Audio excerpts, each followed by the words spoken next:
Welcome to the drum beat of this completely unnecessary podcast. Fucking don't yell in my ear. God. Tuesday, August 31st. You yelled in a microphone. It goes to my ears. Well, I'm muted on this, so I think I'm much quieter than I am. You're not muted. You can't hear yourself. Your ears are gone from all your DJing experience. Besides, I'm beside yelling Ian Ferguson. We're starting every week now, he's hurting my ears. I'm Pat Country on the show today. God, I'm gonna be cranky this week.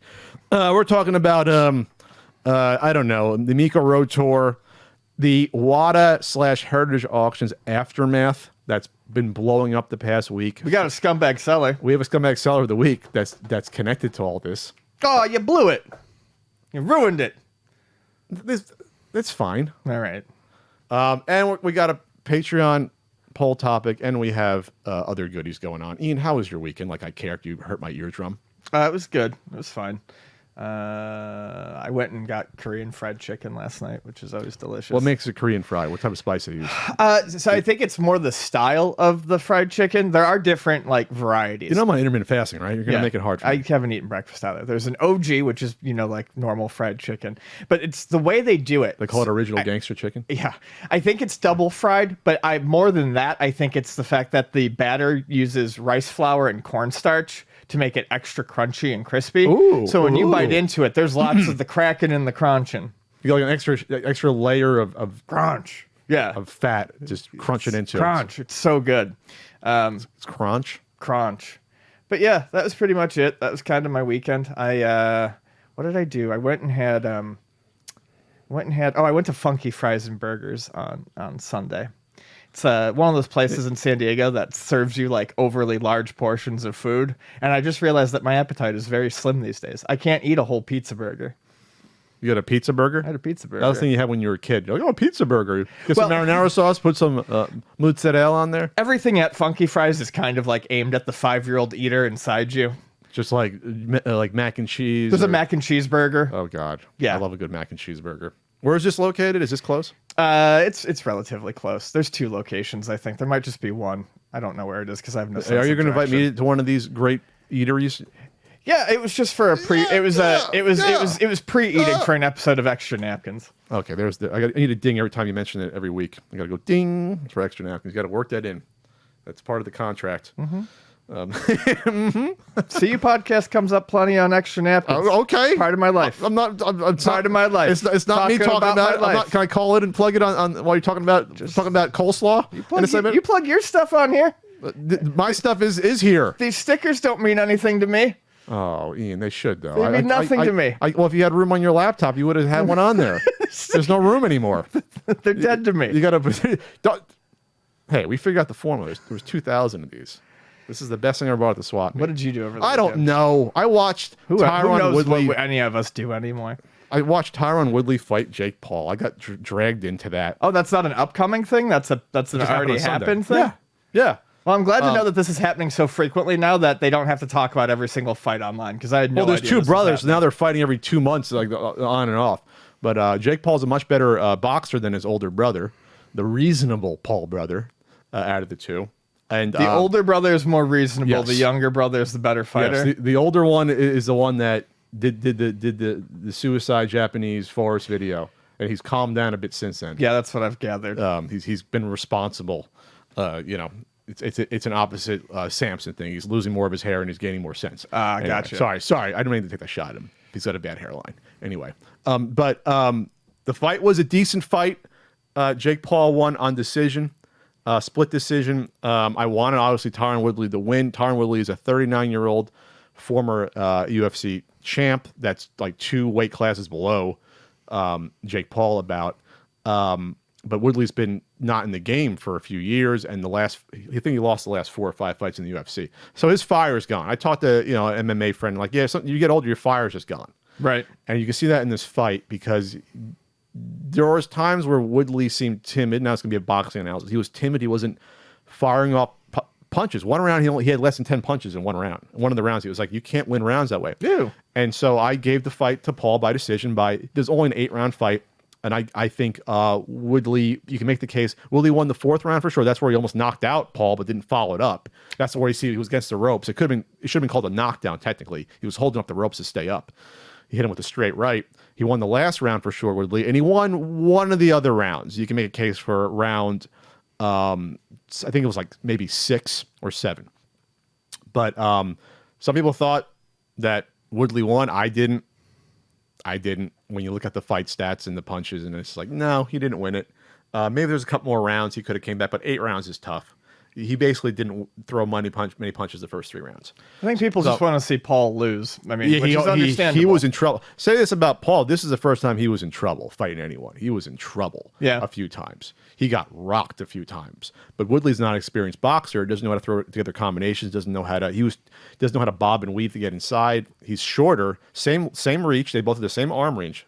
But Woodley's obviously in shape. But he's coming off his surgery as well. He finds these older guys coming off surgeries, and haven't fought in a while, or Askren wasn't a fighter at all. He wasn't qualified to be in there in terms of striking. Woodley at least kind of was, but he's not a boxer. So what's next for good old Jake Paul? He's got to fight an actual boxer. The problem is when he fights an actual boxer, he's going to lose. If Woodley was a decent boxer, he would have finished him. Right. That's the thing. But Paul has talent. He's an asshole, but he has talent. I'm not going to take that away. And he showed hard. He came back. He won that 5th round after he got almost killed in the 4th. So it is what it is. Chappelle was in the audience cheering it on. So he was there. It was fun. Let's talk about this Mario Graffiti real quick. Sure, hit me. NYPD sent a helicopter after a graffiti artist who was doing Super Mario Brothers. They blocked off streets and used dozens of officers. I want to see the art. This is according to Kotaku. New York Daily News reported police first arrived on the scene at 1 a.m. and originally couldn't find the suspect until an NYPD helicopter shone floodlights on the structure and saw him popping his head up through a hatch on the top of a 10-story tower. Oh, he did it on the top of he was doing a question block on the front of a water tower. That's funny. That is. I want to see a picture. There's got to be a picture of that out there of someone doing that.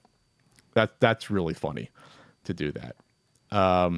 The artist refused to commands to climb down. The NYPD claims they became concerned for safety and utilized a drone in an attempt to make contact with him. They said they've got a drone to talk to a graffiti artist. This feels like a fucking waste of community resources, to be perfectly honest with you. A helicopter, drop the spray can. It's a piece of graffiti. They must have been staking this out, this guy. How did they know he was doing this?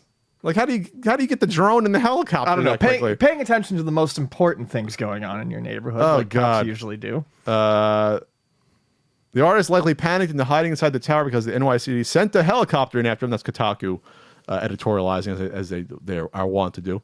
Then he climbed down finally at 1:30 p.m. in the afternoon, 12 hours after he was discovered. He was up for 12 hours. He was arrested. There you go. Oh, there's a picture here. You can't really see can you see on top? This picture's from the ground. You can't really see the question mark on there. Yeah, you can see the yellow thing. You can see he started. This is the yellow block. He did a square. He started doing that. There you go. That's a fun story, Ian. I didn't say what I did this weekend. We glossed over that. Besides watching the fight, that's all I really did. I just watched. I did nothing this week. I watched X-Files reruns, which is now my new thing. I have them all DVR. Comet is like a sci-fi channel that actually shows sci-fi stuff. And they show like Battlestar Galactica, which was supposed to be a good show, the one that came out in the 2000s. I never saw it. I heard it was good. Never watched it. Battlestar Galactica. They do Ray Bradbury Theater, which I never saw that. And then they do all the X-Files. They show like 2 or 3 X-Files a day. So I'm DVRing all of them, all 11 seasons. I'm going back and rewatching them. I mean, damn, that first season is really good. There's only like 1 or 2 clunkers in that first season. They are all really good episodes. No, it started off great. It was strong the first like 3, 4, 5 years. And then it went downhill because they couldn't figure out how to. Chris Carter couldn't figure out that he needs to like end story arcs and not just keep building them to a crescendo that never gets hit. Yep. That's the thing about. Come on, Chris. You can end storylines and restart them. One of the most disappointing endings of any franchise ever. God, sorry. I love X-Files. It did not deserve that treatment. That and Married Children got no good send-offs at all. Pisses me off. The shows are on forever. You know what else to talk about forever? I talk about UltimateNintendo.com. Forever and ever and ever. There you can get Super Nintendo and NES guidebooks. You can get the RBI baseball stickers that Ian apparently is jealous of, the RBI baseball stickers. And you can get the enamel pins, which you can't be jealous of because your face is on one of them right there. Yeah. And those Yeah, the most pathetic ever. Yeah. And those are at ultimatenintendo.com. My books are back in stock at retromtl.com. That means Montreal. If you're in Canada, go to the store, go to their website, order them. Viva la Canada? No. Let's be well, there's French people in Montreal. And the summer of video game years continues. The Volume 5 DVD. End the series properly by getting your Volume 5 DVD of the video game years at ultimatenintendo.com. Two more weeks ago, every Monday, we're showing those off on my YouTube channel every Monday. And every Wednesday, I'm at twitch.tv/ContraCode playing the 80s and 90s hits. I'm like a DJ, Ian, doing that. Commercial DJ. As my stomach's rumbling because Ian mentioned 5 different delicious foods. Yeah. You know what else is delicious? This Super HD System 3 Pro from Terra Onion that is coming. It is out. So I believe this is a Pro model to the original Super HD System 3, which was an add-on for a PC Engine that not only allowed you to play your PC Engine HuCard files, but also Super CD, CD-ROM, arcade, and I don't know if the original one did this, but now it appears Super Graphics games. I think the big thing that this one can do that the previous one could not do that makes it worth mentioning is it can load open source FPGA cores. So not only can you do, the PC Engine stuff on this, but so this is a drive, not like an optical drive replacement sort of thing like they do with the other, like with Saturn. It's not, it just doesn't, but it doesn't install the same way. It literally just clips onto the back. Clips on the back. You don't, anyone can just plug and play this. Yes. That's as long cool. as you have a PC Engine. So ideally you would be able to eventually play, I would say probably Genesis, NES, Super Nintendo stuff off of this if it's able to load those cores. That's pretty interesting. So it's not just, it's for your PC Engine, but it's not limited to that in terms of what you can do with it. And you get obviously HD out, 480p, 720p. It is an AV multi-out with RGB output from digital. Yeah, this is cool. This is a nice solution to play your turbo and PC Engine stuff in a modern way. Does this work on a turbo? Because the box has a TurboGrafx color scheme on it. So is it maybe it can? Is that port the same? Is that port the same on the back? Yeah, it might be. It might be the same width. Might be. Someone at Terra Onion get in touch with me about that. It is a little spendy, as Frank would say. It's about pat math, about $280 pat math. So but this will be the solution if you have the hardware laying around, the original hardware. This could be for you. If I'm not wrong, I think that is slightly cheaper than it previously was too. I think the original was $300 when it came out a few years ago. So there you go. Not so bad. Seeing a reduction in price. So the golden age of handhelds, and now the PC Engine. You got the Analog Duo. It's going to come out. You got this thing here. You know what else it's the golden age of? What? April O'Neil. Oh, she has she's yellow, but yes, she's a yellow jumpsuit. Yes. April was announced, this is just kind of fun, I thought, announced as a playable character in that Teenage Mutant Ninja Turtles game that's coming out, Shredder's Revenge. That continues to look fucking fantastic. They released a new Our trailer. pals at Tribute. Yeah, they released a new trailer during Gamescom, and it showed a little bit more of the game in action, but the big thing it showed off was that April's a playable character. I don't think she's ever been a playable character in any of the beat-em-ups. She's been training. So that's pretty cool. And then the very next day, she was announced as a playable character in Nicktoons Brawls, which surprisingly we haven't brought up. Let's not gloss over this Turtles thing first, though. Yeah. Let's stick on the Turtles here. This is cool. You're adding a new character to this series, a new character. I like that she uses like the microphone and attacks and stuff. That's cool. Her moveset is really fun. So she not only uses the microphone to attack and does a mic drop literally on one of the attacks. I missed that. She does a combo on one of the foot soldiers and then literally finishes it by dropping the mic on it and then the mic explodes. And she also uses the TV camera as like a sledgehammer. Looks like something like that. Looks like, and there's now like team up moves a la Simpsons Arcade, which is nice. Yeah, she cops like 3 moves from different Street Fighter characters, like almost frame by frame exactly. The team up move is Armika's team up move from Street Fighter 5. Right down to the 2 people doing the butt bomb. That's what Amico does. Her upward kicks, I can't remember the actual name, are ripped directly from Chun-Li, and her one punch borrowed. Yeah. and borrowed. It's an homage. I think an it's great. homage. And then she's even got, I think it's Karen's Rekka, her punch from Street Fighter as well. So she's got like 3 different Street Fighter moves in there, plus her own, neat move set. It looks like it's going to be a lot of fun. I want Irma playable. I Yes. want my Irma. I love that trio of Irma. And who was the news editor? I loved them from the original cartoon. Yeah. I loved them. I love that trio. But was there another guy or no? So the news editor, was there someone else that showed up? I saw someone talking. It was like there should be enough to make like a news team if you really wanted to. Come on. Gotta get Irma in there with her. What does she wear? Like sweater attack. I'd be shocked if they didn't announce at least one more playable character. I'd be shocked if there's not Casey in this. Casey or Splinter. I think Splinter will probably be I have a feeling we'll get both at some point. One of them will probably be DLC. I mean, Casey doesn't even show up in the original arcade game. I don't think even as a cameo. No. Now I think about it. Speaking of that, I saw a Twitter thing from our pad Pixel Dan. He retweeted NECA got the license to Yojimbo. Usagi Yojimbo is going to be a figure. Oh, nice. And they're so people love that line. Those figures are expensive as hell, but they look really nice. Whatever the NECA stuff that they come out with, they look like the cartoons are like 8-inch or whatever. What's the guy? Who's the guy who created him? Stan Sakai, I think, is the guy who created Usagi Yojimbo. Yeah, so I guess I originally licensed it out to them for the cartoon and for the toys, and so people always think of it as a Ninja Turtles character, but it wasn't. It was a long running comic before and since.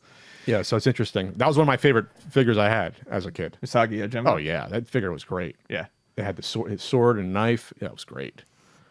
So April is also announced in Nickelodeon AllStar Brawl, which we haven't brought up yet. It's a Nickelodeon Smash Brothers clone.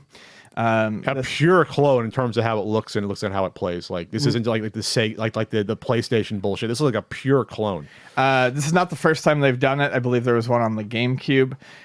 But the thing that's been interesting about this is there's actually people who are fairly excited about it, not only because of the roster, but because the game is going to be using rollback netcode, which is, the current gold standard for netcode. And that's something that Smash Brothers does not use. So there's no game like Smash Brothers out there right now that I'm aware of. People can correct me. That uses this rollback netcode that is widely adopted. So I think people are kind of tongue-in-cheek excited about it, but also like, well, maybe if this is actually a lot of fun, this could be like the online Smash Brothers we've been looking for. If we want this sort of, party-type game. It won't have 90 playable characters. You'll probably get like 10 or 12. Oh, you're gonna get a bunch. Yeah, but you're not going to get as much as... No, but you're going to get a bunch. So right now they got Ren and Stimpy's Powder Toast Man. Really nice to see that because obviously Ren and Stimpy is not a kid-friendly property at this point, and there hasn't been a new Ren and Stimpy Nickelodeon cartoon in 30 years. Characters from TMNT, Real Monsters, Invader Zim, Danny Phantom, SpongeBob SquarePants, of course. So it's really kind of... And Ninja Turtles, because Nintendo owns that. Nickelodeon owns it. So yeah, lots of characters to appeal to not only like the current generation of Zoomers, but also millennials as well. You can't do that in television. I want Christine Moose as a playable character. I want Kevin Kubicheski as a playable. I want Barf as a playable character. There you go. Make it happen. Go up to Canada, get the rights. Those were never re-released anywhere, not even streaming. Oh, I know. And that was on for like 9 years, that show. You can't do that on television. Yeah. So, anyways, this game should be neat. Could be neat. Kevin Kubicheski DLC with his nice feathery flowing hair that he had on his leather Mr. jacket. Ernest from Hey Dude.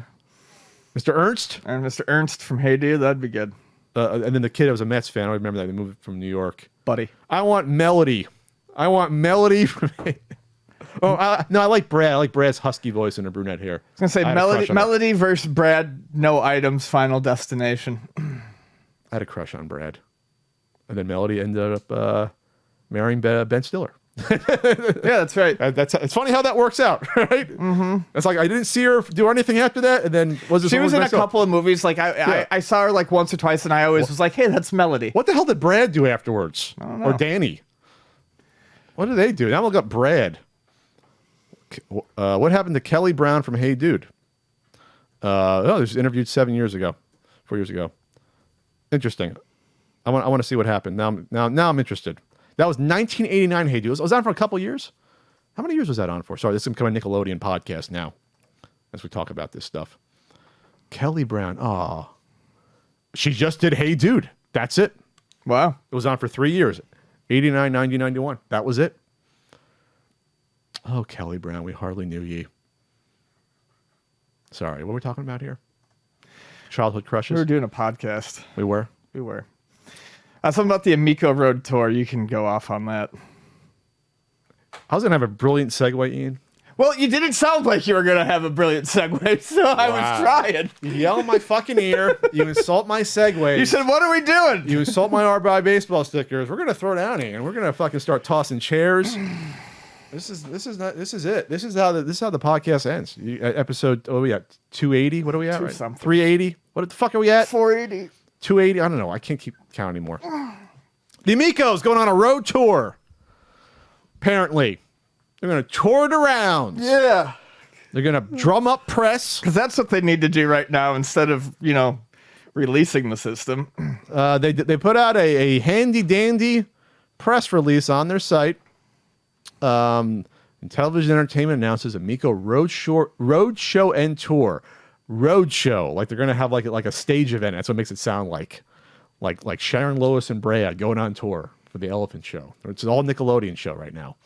A follow-up to the successful Crayola Experience event. Oh, it was sassy. And they invented a new color for Crayola that weekend, I heard. They did all this stuff. It's like you said earlier before we started recording, like if they hadn't done this event, what would they be talking about right now?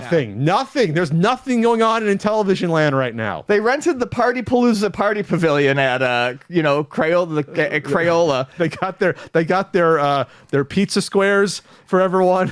like a bowling alley party. Acted like it was a bold partnership, forging new ground in partnerships. Yes, because it's all about the partnerships. So, they even put there was a partnership in progress on their fundable page, which has now since been removed. Oh, with Crayola? Yeah. So Crayola probably was like, "What are you doing? You can't use our trademark and name to promote your shit. Yeah, we let you rent out our place. Thanks for that, but that's where the relationship ends. Thanks for your money. We're not friends. We're not partnered with you because we exchanged money. That's not a partnership." Tommy's the sort of person who would think a sex worker was in love with him. Okay, you went there. Okay, same thing.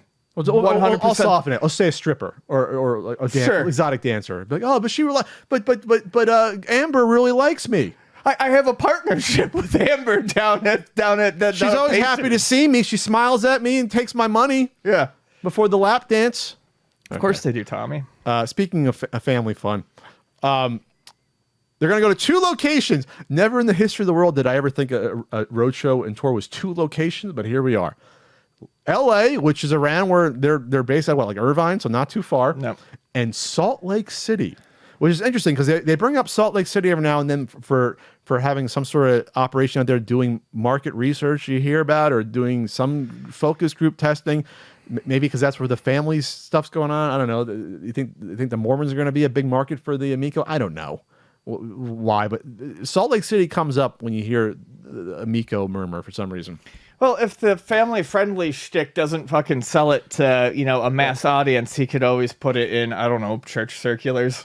Well, it's funny you say that because I think that's going to be their strategy. They're going to try to get this into like nursing homes, it sounds like, or old people's homes, and go down the Christian route and sell that. That's, I think, what they're now going to bank on. They're no longer banking on this being like, oh, this is going to be the new Wii and sell to millions of people. And now it's like, we got to just see what we can do with this thing. So they're saying it's going to be select cities in the U.S. over the next several months. But there's only 2 announced, one for LA and one in October. It's not a tour if they're a month apart. Bands don't go on tour and have things once a month. They play every day or every other day. Like, that's a tour.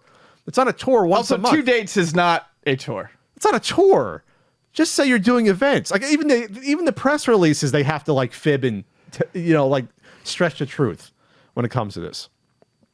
Amico is a new video game system. It's not a system yet. It's a upcoming system that will redefine family entertainment with a broad variety of family-friendly games free of profanity and violence. Amico, the Italian word for friend, comes with 2 easy-to-use color touch controllers.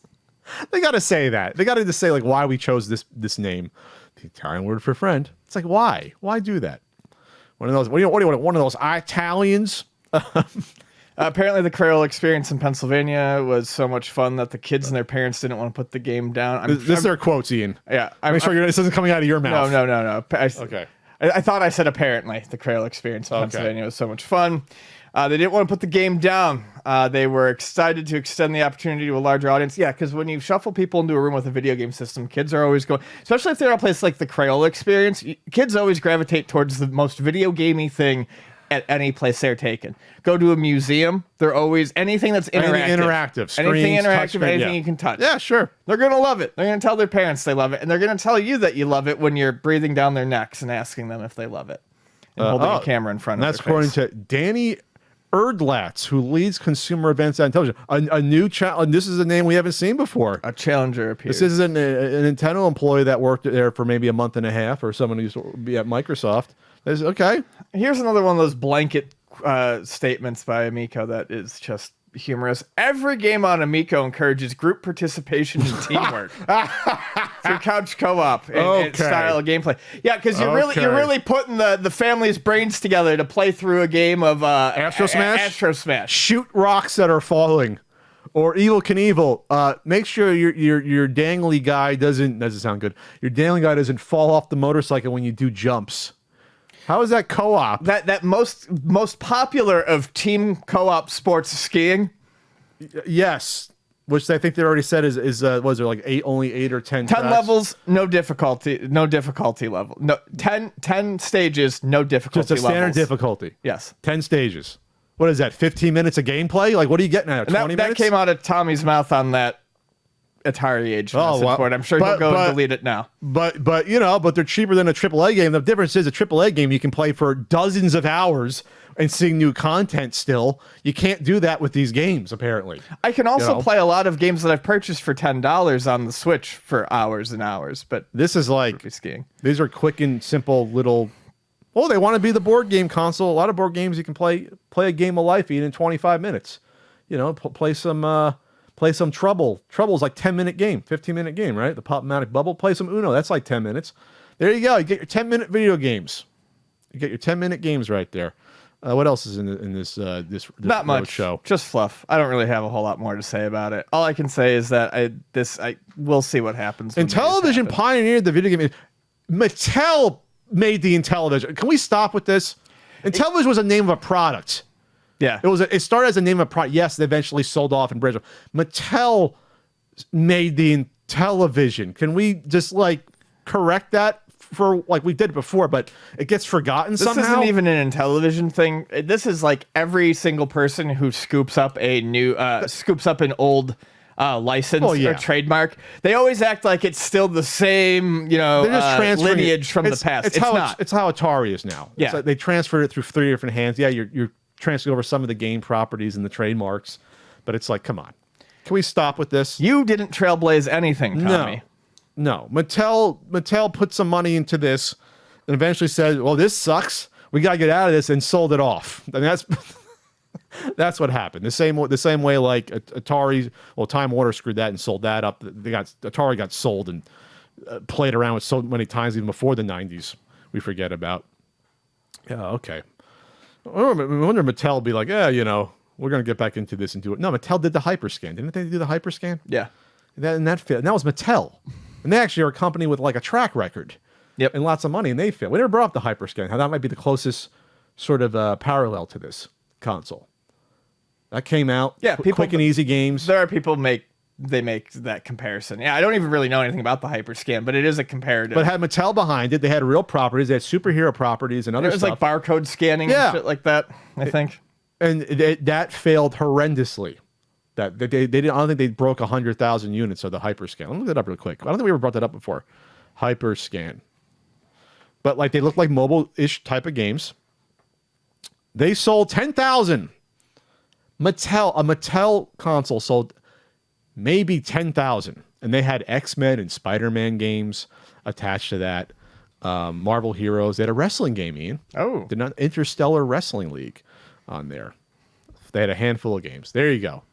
There you go. Nice parallel. Look up the Mattel Hyperscape. Maybe you'll see a gaming historian video about that in the future.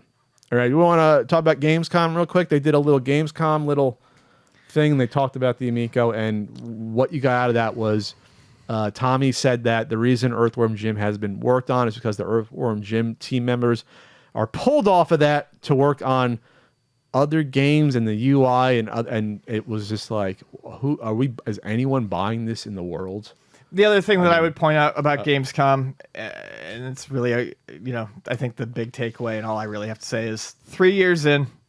3 years? Are we more than 3 years in at this point? We're 3 years in. We're 3 years in the announcement, just about. 3 years in since the announcement, almost. 3 delays, and their most recent showing is 20 to 25 minutes of the just absolutely engrossing Astro Smash.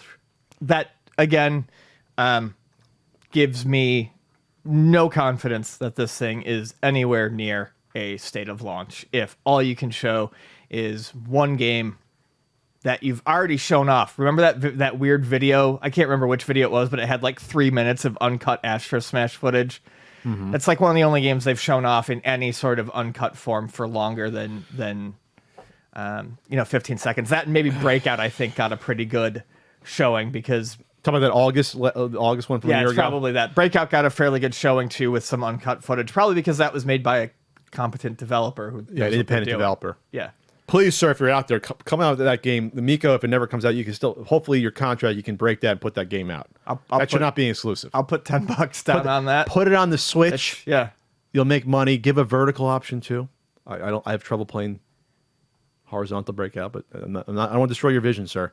But anyway, yeah, put that out on other consoles, and it'll sell.